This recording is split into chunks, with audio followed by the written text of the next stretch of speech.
Nigeria, a country with vast potential, Africa's most populous nation, endowed with abundant natural resources, a large young and dynamic workforce, and a growing technology sector,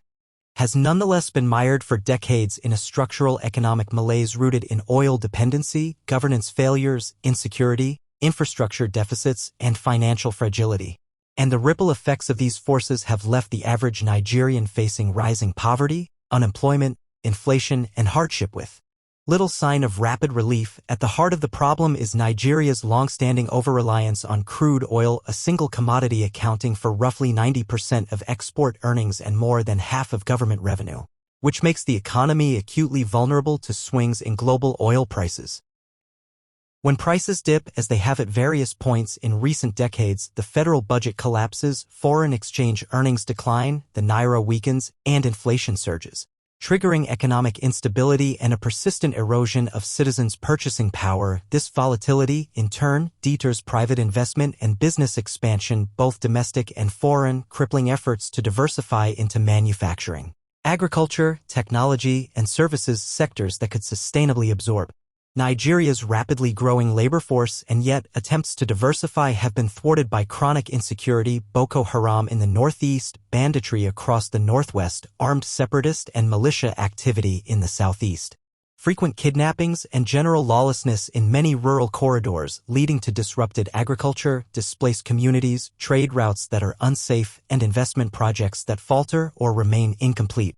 all of which feed directly into economic underperformance.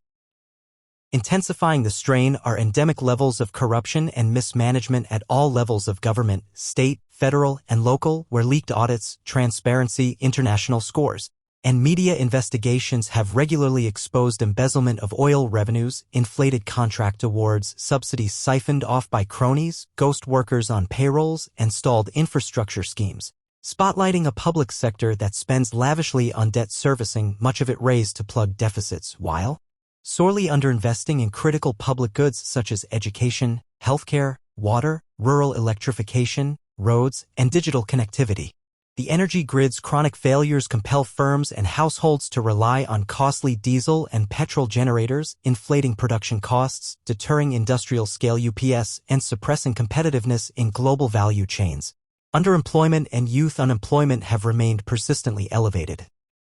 Recent labor force surveys estimate that upwards of 40% of youths are jobless or underemployed in informal, precarious jobs with little to no social security, fostering frustration, fueling social unrest, crime, and migration pressures.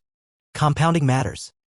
Or outcomes, teacher shortages, dilapidated schools, and lagging tertiary enrollment, and you have a workforce that is ill-equipped for higher value sectors, which exacerbates youth unemployment and depresses wage growth. The health system, similarly underfunded, leaves large segments of the population vulnerable to diseases that further sap productivity and household incomes. Yet, despite these systemic weaknesses, glimmers of hope remain. Nigeria's tech and startup ecosystem, anchored by Lagos, Abuja, and Port Harcourt, has emerged as Africa's largest, attracting billions in venture capital with fintech firms like Flutterwave and InterSwitch, e-commerce platforms like Jumia and Konga, health tech companies, agritech startups, and ride-hailing services innovating in ways that show the promise of economic leapfrogging.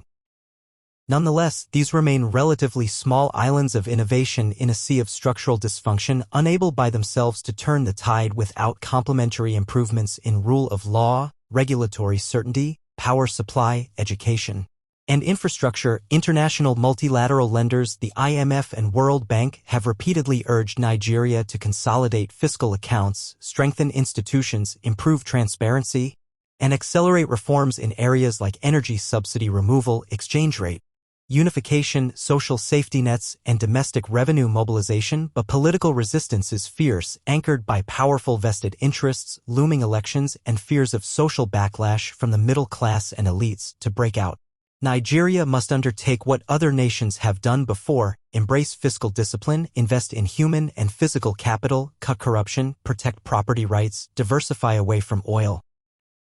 including by turning agriculture into a global export earner and by upgrading industrial capacity, and bolster security so citizens and investors alike can operate in a more stable environment. Only then can the nation's demographic dividend become a true engine of growth rather than a ticking time bomb of unemployment, inequality, crime, and unrest. But absent bold governance reforms, Nigeria risks stagnation, deepening inequality, and rising fragility at a time when global competition for investment is intensifying and population pressures require rapid expansion in decent work opportunities, health, education, and infrastructure.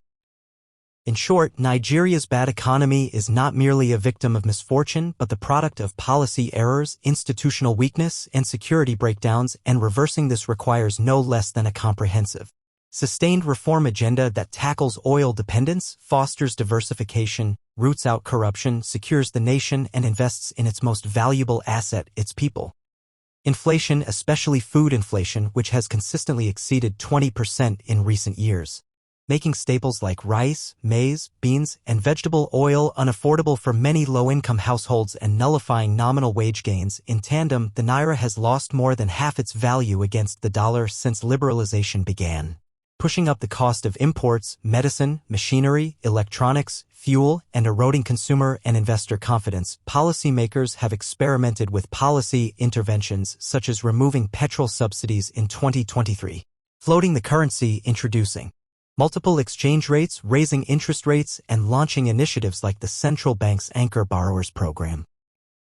But these moves, while aimed at liberalization and modernization, often backfire in the short term by amplifying inflation and social protest, and, in the absence of structural reforms in governance, judiciary independence, public financial management, and regulatory integrity, monetary and fiscal tweaks remain palliatives. Moreover, Nigeria's public debt has ballooned,